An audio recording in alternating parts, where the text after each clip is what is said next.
Some people spend too much time on these questions and they might hurt their band score. So this video is going to be for the strategy for the question types of matching information.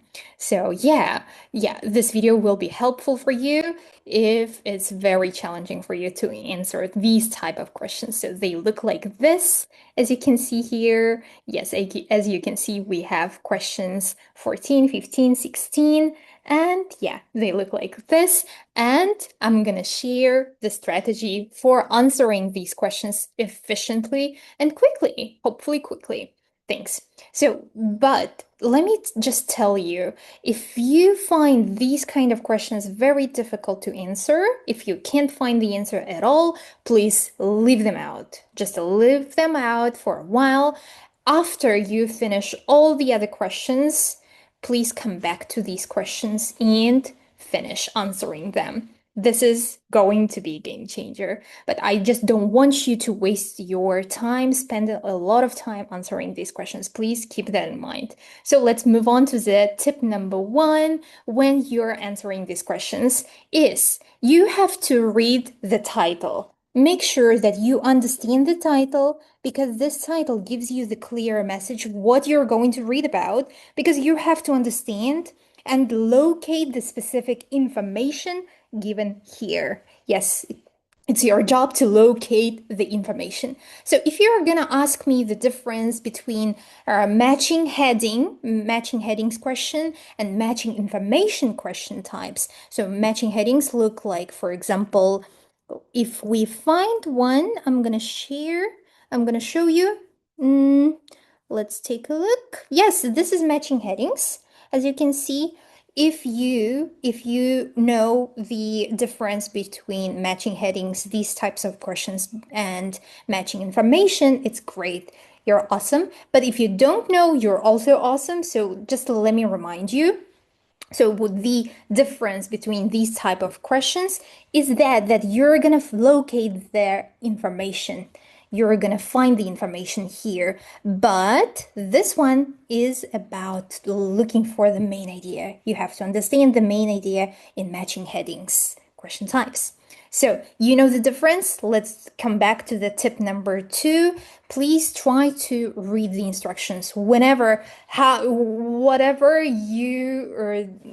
whatever tests and no matter how many tests, IELTS reading sections you did, please try to read the instructions because instructions say you may use any letter more than once.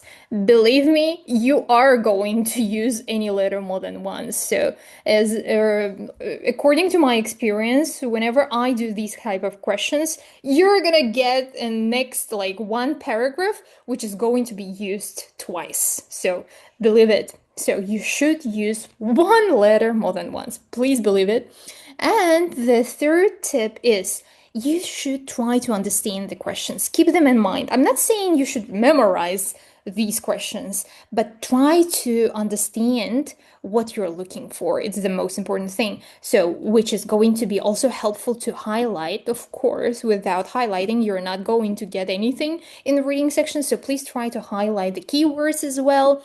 And of course, you should keep them in mind because you're going to read the paragraph A, for example, first, and you should really try to keep in mind what you're looking for.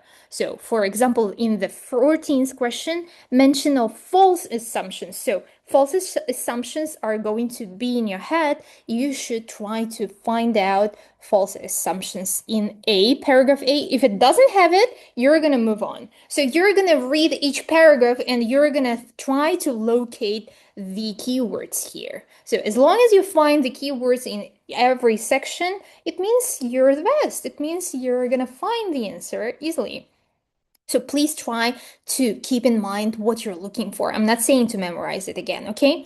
So the next strategy is you're going to look for the information of the 14s in paragraph A. You're gonna read it. Try to read at least the half of the paragraph, and if you don't find the answer, move on to the paragraph B. And if you don't find the answer, anything related to false assumptions and people procrastinate, please move on to paragraph C, and so on. So this is how you do it. You read the first paragraph, try to match, try to find, locate the keywords, and if you find that it's good, you're moving on to the next question. If you don't find it, you're gonna move to the second paragraph, and so on. So that's it. That's it. So let me repeat that one more time.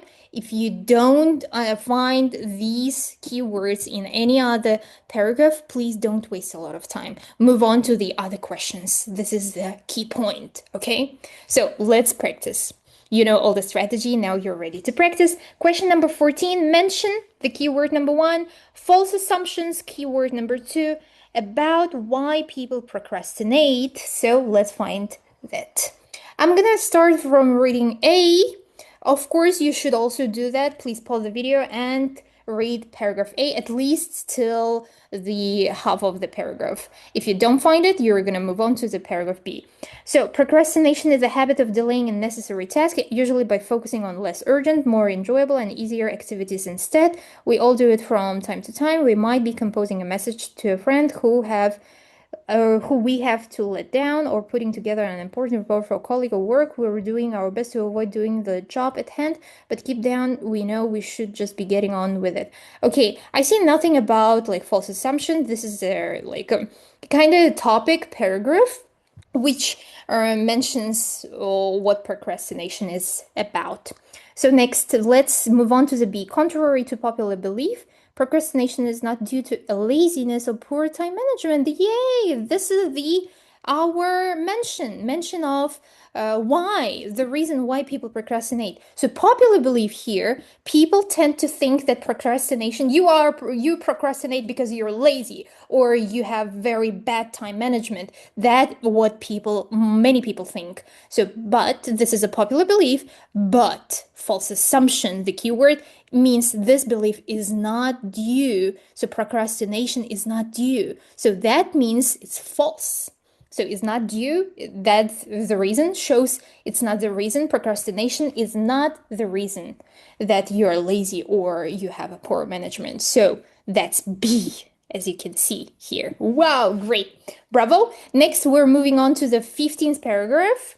Reference to the realization that others also procrastinate. Reference to the keyword realization, others also procrastinate.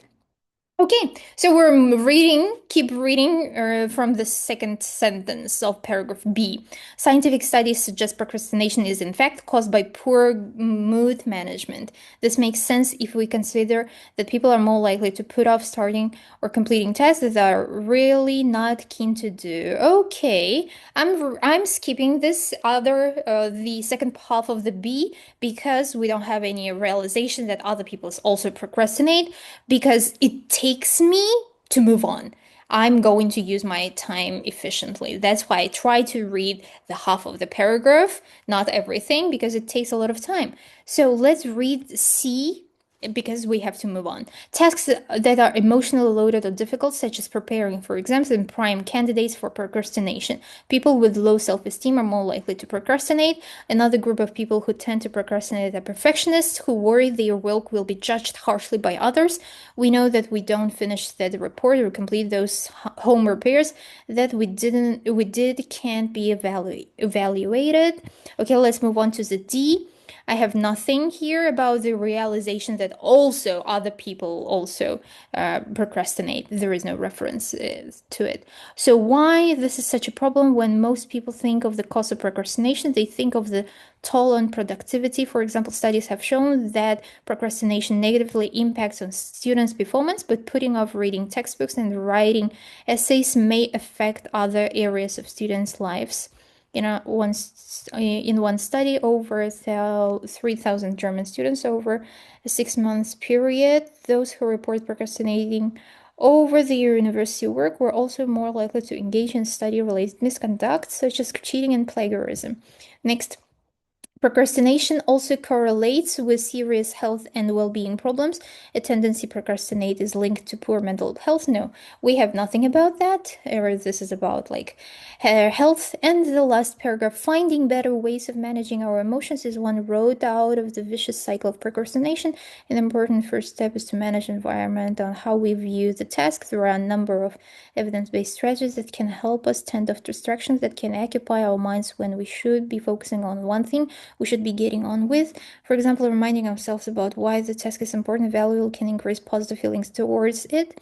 Forgiving ourselves and feeling compassion when we procrastinate can help break the procrastination cycle. Since I haven't found anything relating to the reference of realization that others also procrastinate, I'm going to read the last paragraph till the end. Maybe the answer is hidden here. So we should admit that we feel bad, but not be overly critical of ourselves. We should remind ourselves that we're not the first person. We should remind ourselves that we're not the first person to procrastinate, nor the last. So that means this is the reference to the realization. You should realize, you should remind yourself that you're not the only one. You're not lonely here. You're not the only one who also procrastinates. So yes, you're not the first person to procrastinate, nor the last person. So this is F. The first one was B, the second one is F, and quick tip, I also mentioned earlier then that you have to note that one paragraph is going to be used twice. So I highly recommend coming back to B and F to find the question of number 16, the answer of number 16. So the first things that you should reread is going to be paragraph B and paragraph F. Okay, because we know that we should use paragraph B or F twice. So you should read 16th question, try to understand, highlight the keywords, and please, the first thing you should come back is paragraph B, and then if you find anything, you're gonna go to paragraph F. So, neurological evidence, of a link between procrastination and emotion. So emotions, we have emotions in paragraph B, F, but let's start with B because it's fair. B comes first.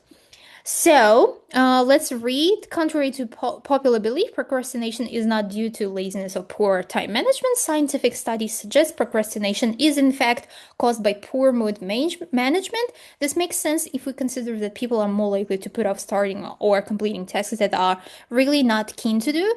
If just thinking about the task threatens our sense of self-worth or makes us anxious, we have, yes, sense of self-worth and anxious. These are the emotions. We will be more likely to put it off.